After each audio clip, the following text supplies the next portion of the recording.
स्वागत है आपका क्यूएन विद सत्यम में। अगर आप लोग यूपीएसआई या यूपी कांस्टेबल की तैयारी कर रहे हैं तो आप लोगों के लिए मैथ के मोस्ट इंपॉर्टेंट क्वेश्चन का प्रैक्टिस सेट लेके आए। तो आप लोग इस प्रैक्टिस सेट को जरूर अटेम्प्ट करिएगा और देखिएगा कि आप लोगों का स्कोर क्या बन रहा है। तो चलिए आज की क्लास हम लोग शुरू करते हैं, जिसका पहला क्वेश्चन रहने वाला है। एक आयताकार कमरे के फर्श पर टाइल बिछाने की लागत 65 रुपये प्रति मीटर स्क्वायर की दर से 9100 रुपये है। तो फर्श की लंबाई और चौड़ाई का अनुपात 7:5 है। कमरे की फर्श का परिमाप हम लोगों को बताना। तो देखिए सबसे पहले हम लोग क्या करेंगे कि जो आयताकार कमरा है उसका एरिया कितना है, पहले तो एरिया हम लोगों को निकालना पड़ेगा। तो देखिए इसमें दे रखा है, देखिए मान लीजिए ये आयत है, आयताकार कोई कमरा है।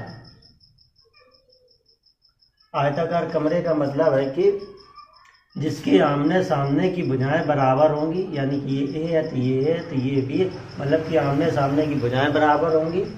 और अब इसका देखिए क्या कह रहा है, 1 वर्ग मीटर, मतलब कि मान लीजिए 1 वर्ग मीटर का मतलब है किसी इतना, मान लीजिए हमने एरिया निकाला तो इतने एरिया में अगर हम लोगों ने टाइल बिछाए तो टाइल बिछाने में हम लोगों को कितना खर्च आया, तो 65 रुपये लगे। इतने एरिया का टाइल बिछाने के लिए हम लोगों को 65 रुपये लगे, मतलब कि इतने एरिया का एरिया में 65 रुपये लगे। तो हम लोगों को पूरे एरिया में अगर टाइल बिछाने के लिए कितने लगे, पूरे एरिया में हम लोगों को लगे हैं 9100 रुपये लगे हैं। तो हम लोग क्या करेंगे, पहले तो इसका पूरा एरिया निकालेंगे, उसी के बाद हम लोग बता सकते हैं कि इसकी लंबाई कितनी है और चौड़ाई कितनी है। तो क्या निकालेंगे, आयत का क्षेत्रफल,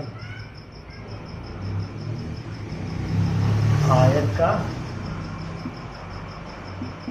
क्षेत्रफल निकालेंगे कितना होगा। तो देखिए क्या करेंगे, जो टोटल रुपए दे रखे हैं उसमें से प्रत्येक वर्ग मीटर में जो रुपए खर्च आ रहा है उससे हम डिवाइड कर देंगे तो हमारा टोटल एरिया निकल के आ जाएगा। तो कितना आएगा, देखिए 13 से काटेंगे, 13 × 5 = 65, 13 × 7 = 91, 5 से काटेंगे 14, यानी कि जो आयत का वर्ग है, मतलब कि जो आयत है उसका टोटल एरिया कितना निकल के आया है, तो निकल के आया वर्ग मीटर स्क्वायर। देखिए हमेशा ये जरूर ध्यान रखना, इसमें जो यूनिट होती है उसमें स्क्वायर जरूर लगता है। अगर मतलब क्षेत्रफल है तो स्क्वायर लगेगा, आयतन दे रखा है तो क्यूब लगेगा। आप देखिए क्या कह रहा है, आयत की लंबाई और चौड़ाई।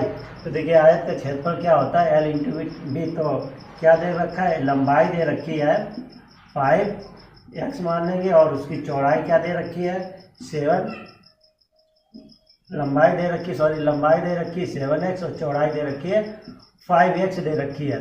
तो आयत का क्षेत्रफल क्या होता है, L × B होता है। तो L × B कितना आ जाएगा, 7x × 5x बराबर कितना आ जाएगा, तो देखिए आ जाएगा 140 आ जाएगा। तो इसको 7 से काटेंगे, 7 × 14, इसको 5 से काटेंगे, 5 × 4 = 20, यानी कि x² बराबर कितना आ गया, 4 आ गया। तो x बराबर कितना आ गया, तो 2 आ गया। देखिए तो आयत की लंबाई कितनी निकल के आएगी, तो L बराबर 2 है, तो L बराबर 7 × 2 बराबर आयत की लंबाई 14 निकल के आए, और आयत की चौड़ाई 7 × 2 बराबर 5 दूनी 10 निकल के आएगी। तो आयत की लंबाई 14 निकल के आई और चौड़ाई 10 निकल के आया। हम लोगों को बताया कमरे का फर्श का परिमाप। तो आयत का परिमाप क्या होता है, देखिए आयत का परिमाप होता है,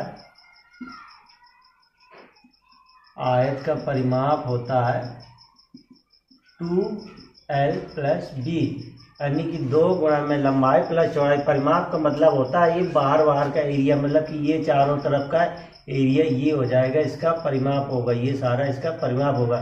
तो देखिए 2 लंबाई हमारी कितनी निकली थी, 14 + चौड़ाई 10 थी, तो कितना हो जाएगा 14 × 10 = 24, 24 दूना 48 मीटर निकल के आए। तो जो इसकी लंबाई मतलब कि इसका जो परिमाप निकल के आया वो निकल के आया 48 मीटर निकल के आया। तो देखिए आप लोगों को क्वेश्चन कैसा लगा, इसका कराने का तरीका आप लोगों को क्या क्वेश्चन समझ में आया। अगर समझ में आया तो एक बार कमेंट में यस जरूर लिखिएगा। तो चलिए अब देखते हैं हम लोग अगला क्वेश्चन क्या रहने वाला है। संख्या 8, 12 और 14 का चतुर्थानुपाती क्या होगा। तो देखिए संख्या 8, 12 और चतुर्थानुपाती का क्या होता है, देखिए ये समानुपात में संख्याएं दे रखी है। देखिए कोई समान संख्याएं जो समानुपात में दे रखी तो उसको इस प्रकार लिखते हैं डी। तो उसमें क्या करते हैं, जो ये बाहर की संख्याएं होती हैं उनका आपस में गुणा कराते हैं और अंदर की संख्याओं का आपस में गुणा कराते हैं। तो इसको क्या लिख सकते हैं, A × D बराबर लिख सकते हैं B × C लिख सकते हैं। अब देखिए इसमें वैल्यू क्या क्या दे रखी हैं, हमको दे रखा है 8:12:14 और हमको क्या संख्या डी बताना है। तो हम लोग क्या करेंगे, इसको इस प्रकार लिखेंगे। तो क्या करेंगे, 8 × D बराबर 12 × 14 करेंगे। तो इसको अगर हम लोग काटेंगे तो कितना है, 4 दूनी 8, 4 तें 12, 2 7 14। तो D बराबर क्या आ जाएगा, 7 21 आंसर आ जाएगा। तो देखिए इसका आंसर कितनी आसानी से निकल गया। आप लोगों को अगर तरीका पता होगा तो आप लोग बिल्कुल आसानी से निकालेंगे। तो चलिए अब अगला क्वेश्चन देखते हैं। आप लोगों के लिए काफ़ी अच्छे क्वेश्चन ढूंढ के ला रहे हैं, जो हो सकता है संभावना यही रहेगी एग्जाम में इसी यही क्वेश्चन आ जाए या इसी से मिलता जुलता ही क्वेश्चन आ सकता है। तो चलिए देखते हैं क्वेश्चन क्या है। एक तांबे का तार 121 सेंटीमीटर वाले वर्ग के रूप में मुड़ा हुआ है। यदि वही तार एक वृत्त के रूप में मुड़ा हुआ है तो वृत्त की त्रिज्या ज्ञात करनी। तो हम लोगों को क्या करना है, वृत्त की त्रिज्या ज्ञात करनी। पहले क्या कह रहा है, एक जो तांबे का तार है 121 सेंटीमीटर वर्ग के रूप में मिला है। तो देखिए वर्ग क्या होता है, देखिए मान लीजिए ये कोई वर्ग है। अगर ये कोई वर्ग है तो इसमें क्या होगी, चारों भुजाएं बराबर होंगी। मान लीजिए कि जो भी अगर ये चारों भुजाएं ए है तो इसका चारों भुजाएं ए वो यही होगी। तो वर्ग का क्षेत्रफल पहले निकालते हैं हम लोगों को। तो अगर हम लोगों को किसी चीज़ से दूसरी चीज़ बना रहा है, मोड़कर तार या वगैरह से, तो हमें सबसे पहले उसके तार की लंबाई निकालनी पड़ेगी। तार की लंबाई निकालने के लिए हम लोगों को क्या करना पड़ेगा, उसका परिमाप निकालना पड़ेगा। तो देखिए परिमाप तार कोई भी तार होगा तो अगर मोड़ के बनाया जाएगा तो ये चारों तरफ इसकी जो परिमाप होगा वही तो होगा, उसी से कोई स्थान घेरेगा। अगर मान लो अगर तार से मोड़ के कोई और आकृति वृत्त बनाया गया तो जो क्षेत्रफल होगा वो वृत्त से मतलब कि वर्ग के क्षेत्रफल से बड़ा होगा। तो चलिए अब देखते हैं हम लोग बनाते हैं इसका। पहले तो निकालते हैं इसकी भुजा क्या होगी। तो वर्ग का क्षेत्रफल क्या होता है, तो देखिए वर्ग का क्षेत्रफल होता है, क्षेत्रफल बराबर होता है भुजा का स्क्वायर बराबर, यानी कि ए का स्क्वायर, जो कि कितना दे रखा है, ए का स्क्वायर 121 दे रखा है। तो अगर हम ए बराबर निकालेंगे तो देखिए ये 11 का वर्ग है। तो भुजा हमारी कितनी निकल के आ गई, तो ये भी एक मतलब कि इतना पोर्शन निकल के आ गया कि इतने तार की लंबाई केवल 11 सेंटीमीटर है। उसके बाद हमको पूरा निकालना है। तो वर्ग का परिमाप कितना होता है, तो वर्ग का परिमाप बराबर क्या हो जाएगा, तो देखिए ये हो जाएगा 11 × 4, यानी कि 4 भुजाएं होंगी। तो हम लोग क्या कर देंगे, तो 11 चौके 44 सेंटीमीटर हो जाएगा। क्या हो जाएगा इसका, तो ये हो जाएगा 44 सेंटीमीटर। अब देखिए इससे जो वृत्त बनाया जाएगा तो वृत्त क्या होगा, उसका भी परिमाप ही होगा। तो जो ये 44 सेंटीमीटर निकल के आ रहा है तो उसकी जो त्रिज्या निकलेगी तो वृत्त के परिमाप के बराबर निकलेगी। तो क्या करते हैं, वृत्त का परिमाप कितना होता है, वृत्त का परिमाप ये क्या होता है, 2πr होता है। देखिए वृत्त का जो परिमाप होता है वो होता है 2πr। देखिए 2πr बराबर हमारा मान कितना दे रखा है। तो देखिए अगर किसी वृत्त के उससे बनाएंगे सर्कल, तो ये कोई जो तार की ये चारों तरफ का क्षेत्र मतलब लंबाई होगी, उसी से मोड़कर कोई वृत्त बनाएंगे तो इसका जो क्षेत्रफल निकल के आएगा, क्षेत्रफल होगा ना, वो इसके क्षेत्रफल से हमेशा ही ज़्यादा होगा। मतलब कि वर्ग के क्षेत्रफल से वृत्त का क्षेत्रफल ज़्यादा ही होगा। तो क्या हो जाएगा, देखिए 2πr बराबर कितना दे रखा है, तो हमारा 44 दे रखा है। तो अगर हम इसको काटेंगे तो 2 से काट देंगे 22 बार और पाई का मान रखेंगे तो क्या आ जाएगा, पाई का मान होता है 22/7 गुणे r में बराबर 22 हो जाएगा। तो 22 से देखिए 22 कट जाएगा तो r बराबर कितना आ जाएगा, 7 सेंटीमीटर आ जाएगा। तो देखिए हमारे वृत्त की त्रिज्या निकल के आ गई है, जो कि है 7 सेंटीमीटर आ गई है। एक व्यापारी एक वस्तु को 30% के लाभ पर बेचता है। यदि उसने इसे 352 रुपये कम में बेचा होता तो उसे केवल 20% का लाभ हुआ था। तो वस्तु का क्रय मूल्य ज्ञात करना। देखिए ये क्वेश्चन बहुत ही अगर आप लोग उसको बेसिक से लगाने जाएंगे तो बहुत ही टफ क्वेश्चन हो जाएगा। अगर इसको शॉर्ट ट्रिक में लगाएंगे तो बहुत आसानी से क्वेश्चन हो जाएगा और एक अक्सर एग्जाम में काफ़ी बार पूछा जाता है। तो चलिए देखते हैं क्वेश्चन कह रहा है, एक व्यापारी एक वस्तु को 30% के लाभ पर बेचता। तो मान लीजिए किसी वस्तु का जो सीपी है, हमने मान लिया सीपी जो है वो 100 रुपये है, सीपी कोई 100 रुपये है। उसके बाद क्या कहा, वस्तु को 30% के लाभ बेचते, यानी कि वस्तु 100 रुपये की है, उसने क्या किया 30% के लाभ पर बेचे। तो कितने पे बेच दिया, तो ये एसपी हो गया 130 रुपये पे बेच दिया। उसके बाद क्या किया, यदि उसने इसे 352 रुपये में कम में बेचा होता तो उसे केवल 20% का लाभ होता। यानी कि वो 100 मतलब कि 100 रुपये की कोई चीज़ थी 130 रुपये में बेच दिया तब तो उसे लाभ हो रहा है। अगर उससे 100 रुपये की चीज़ है उसमें 30 रुपये से किसी कम में बेच दी तो कितना लाभ होगा। तो मान लीजिए दोबारा क्या किया उसने बेची वस्तु तो कितना 20% का उसको लाभ हुआ, मतलब कि उसको 20% लाभ पर बेचा। तो दोबारा का एसपी मान लीजिए एसपी 1 है तो ये एसपी हमारा 2 हो जाएगा। अब क्या किया तो उसमें क्या किया उसने कितने कम रुपए में बेचा तो 352 रुपये कम में बेचा। तो हमारे हिसाब से कितने हिसाब से, हमारे हिसाब से 10% कम में बेचा, उनके हिसाब से 352 रुपये में कम बेचा। तो हम लोगों को बताना क्या है, तो हम लोगों को बताना वस्तु का क्रय मूल्य बताना, मतलब यानी कि वस्तु का क्रय मूल्य हमारा कितना था 100% था। हमारे पास वैल्यू कितनी है 10% की। अगर हम लोगों को 100% चाहिए तो इसमें हम क्या करते हैं 10 का गुणा कराते हैं तो 352 गुणे 10 तो हमारा सीपी कितना निकल के आएगा 352 यानी कि 3520 रुपये। देखिए हमारा सीपी निकल के आ गया। तो इसका आंसर हो जाएगा 3520 रुपये में वस्तु का जो क्रय मूल्य था वो 3520 रुपये था। तो देखिए कितने शॉर्ट तरीके से क्वेश्चन को सॉल्व करा दिया। ज़्यादा से ज़्यादा आप लोगों को ज़्यादा से ज़्यादा 5 से 6 सेकंड लगेंगे क्वेश्चन को सॉल्व करने में। तो चलिए अब अगला क्वेश्चन देखते हैं। अमित ने साहूकार से 8000 रुपये का उधार साधारण ब्याज पर उतने ही वर्षों के लिए लिया जितनी ब्याज की दर है। यदि उसने ऋण अवधि के अंत में ब्याज के रूप में 2000 रुपये का भुगतान किया तो ब्याज दर ज्ञात कीजिए। देखिए इसमें सब क्या क्या दे रखा है। देखिए सबसे पहले तो एसआई साधारण ब्याज कह रहा है तो एसआई दे रखा है। एसआई कितना दे रखा है ये 2000 रुपये दे रखा है। उसके प्रिंसिपल दे रखा है यानी कि मूलधन दे रखा है 8000 रुपये दे रखा है। उसके बाद बोला जो ब्याज की दर है जो रेट है वही समय यानी कि आर बराबर दे रखा है, यानी कि जितना समय लगेगा उतनी ही रेट होगी, उतनी ही % रेट होगी। अब तो देखिए इसको हम क्या करते हैं कुछ ना करके जैसा फार्मूले में ही रख सकते हैं इसको 2000 बराबर 8000 गुणे देखिए आर बराबर क्या कर सकते हैं टाइम की जगह टी रख सकते हैं आर की जगह आर रख सकते हैं बटे में 100। हमने क्या किया एसआई बराबर फार्मूला यूज किया। एसआई बराबर क्या होता है PRT बटे 100 ये होता है हमारा एसआई, मतलब कि साधारण ब्याज बराबर मूलधन इंटू दर इंटू समय बटे 100। तो देखिए हमने इसको सीधे सीधे इसी फार्मूले में रख दिया। हम लोगों को रेट ही तो बतानी है तो क्या करते हैं 2 जीरो से 3 जीरो से 3 जीरो ये काट देते हैं, 2 से काट देते हैं 4 और 4 से काट देंगे 25 बार। तो आर स्क्वायर बराबर कितना निकल के आएगा तो देखिए ये 25 निकल के आएगा। तो रेट हमारी आर बराबर कितनी आ जाएगी तो 5% आंसर आ जाएगा। तो देखिए कितनी आसानी से क्वेश्चन सॉल्व हो गया। आप लोगों को क्वेश्चन देखने में बहुत बड़ा लग रहा होगा लेकिन कितनी आसानी से सॉल्व हो गया। तो चलिए अब अगला क्वेश्चन देखते हैं।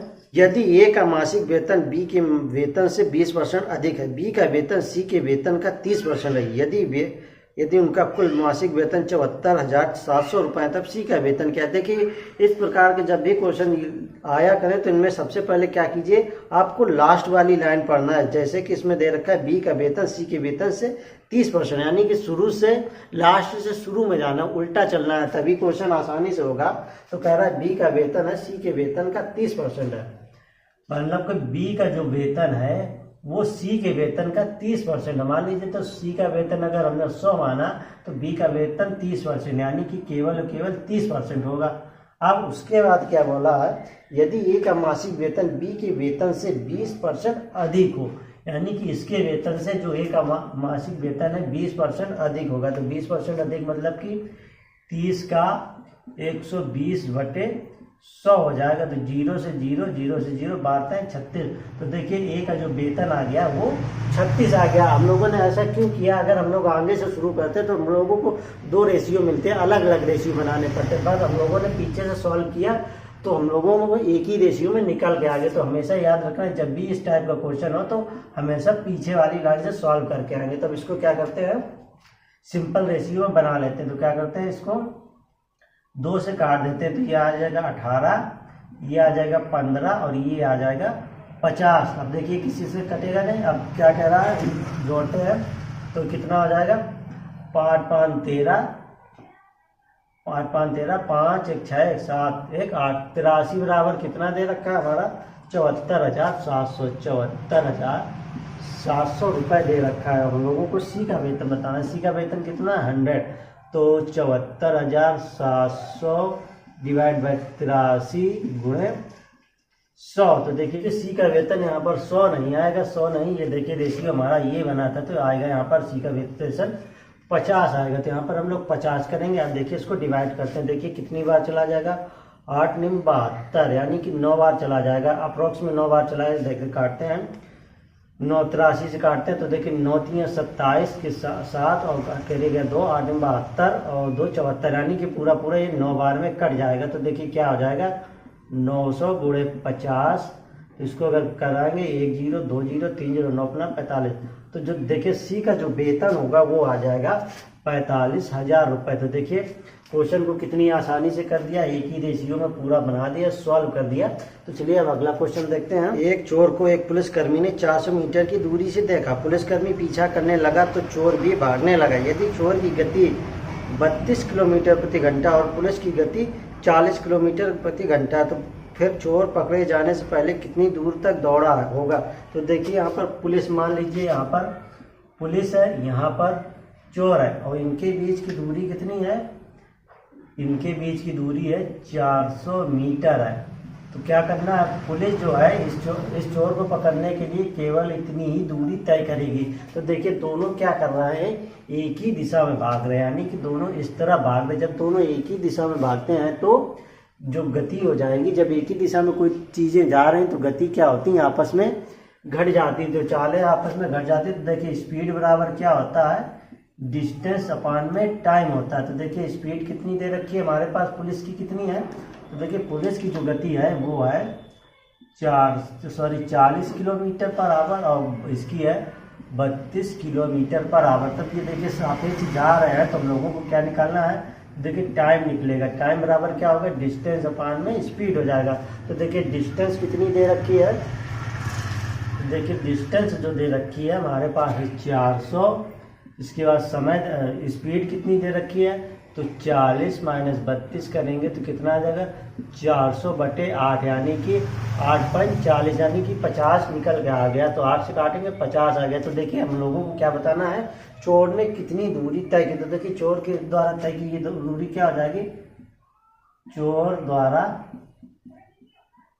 तय की गई दूरी। तो देखिए चोर द्वारा तय की गई दूरी क्या हो जाएगी, देखिए 32 किलोमीटर दे रखा है, तो 32 गुणे 50 में कितना आ जाएगा, 0 5 दूनी 10 की 0 5 के 15 1 1600 मीटर इसने टोटल दूरी कवर की होगी। तो चोर ने पकड़े जाने से पहले कितनी दूरी तय की होगी, तो उसने 1600 मीटर दूरी तय की होगी। तो चलिए अब अगला क्वेश्चन देखते हैं। ए 15,000 रुपए के साथ एक व्यापार की शुरुआत करता है। 2 महीने बाद बी 12,000 रुपए के साथ व्यापार में शामिल होता है और बी के 2 महीने बाद तीसरा व्यक्ति सी 10,000 रुपए के साथ उस व्यापार में शामिल होता है। 1 वर्ष बाद कुल लाभ का हिस्सा 5700 रुपए है। तो लाभ में ए का हिस्सा कितना, तो देखिए ए ने क्या किया है, देखिए सबसे पहले हम लोग क्या करते हैं, इनकी पूंजी का रेशियो बनाते हैं।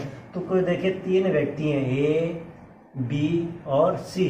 तीनों ने क्या किया, ए ने अपने 15,000 रुपए निवेश किए पूरे साल के लिए। तो ए ने क्या किया, जो 15,000 रुपए हैं उसने निवेश किए हैं पूरे साल के लिए। बी ने क्या किया है, इसके निवेश करने के 2 महीने बाद आया, यानी कि उसने बी ने जो निवेश किया है 12,000 रुपए, तो 12,000 उसने निवेश किया 2 महीने बाद आया, यानी कि 10 महीनों के लिए निवेश किया। उसके बाद सी ने क्या किया है, जो 10,000 निवेश किए हैं वो बी के 2 महीने बाद आया, यानी कि सी ने 10,000 जो निवेश किया है वो 8 महीनों के लिए निवेश किया। अब देखिए इनके लाभ का अनुपात बनाएंगे। तो सबसे पहले क्या करेंगे, जो कट रहा है काट देंगे। देखिए 3 0 से 3 0 चला गया, 3 0 से 3 0 चला गया। आप क्या कर सकते हैं, इसको हम 2 से काट देते हैं। 2 पंचे 10, 2 चौके 8, 2 छंके 12। अब देखिए क्या है, अभी अब नहीं काट सकते हैं, अभी हम लोग 2 से एक बार और काट सकते हैं। तो क्या करेंगे, 2 3 6, 2 छंके 12, 2 दूनी 4। देखिए अब अभी भी काट सकते हैं हम लोग, नहीं काट सकते। तो 15 थे 45, 6 पंचे 30 और 10 दूना 20। देखिए ये रेशियो बन के आ गया 45, 30 और 20। अब हम लोगों को क्या करना है, लाभ दे रखा है 5700। तो क्या करेंगे, 3 2 5 4 9 95 बराबर 95 बराबर आ जाएगा 5700 आ जाएगा। अब हम लोगों को बताना किसका, एक का हिस्सा कितना है, तो एक का हिस्सा हमारा 4500 है। तो हम लोग क्या करेंगे, 95 से काट देंगे। तो देखिए किससे कटेगा, 7 5 12 यानी कि 9 5 14। तो इसको काटेंगे, 19 पना 95, 19 से कम 19, 19 पना 95, 19 दूना 30, 19 57 और 5 9 45, 9 3 27। तो देखिए जो एक का हिस्सा है वो आ गया 2700 रुपये आ गए। तो देखिए आप लोगों को क्वेश्चन की क्वालिटी तो दिख ही रही होगी, क्वेश्चन कितने अच्छे अच्छे लेवल के क्वेश्चन हैं। तो चलिए हम लोग अगला क्वेश्चन देखते हैं। ए और बी एक कार्य को क्रमशः 7 दिनों और 14 दिनों में पूरा कर सकते हैं। वे एक साथ कार्य प्रारंभ करते हैं, लेकिन 4 दिन के बाद बी कार्य छोड़ देता है। कुल कार्य कितने दिनों में समाप्त हुआ होगा। तो देखिए ए कोई दो व्यक्ति हैं, ए और बी।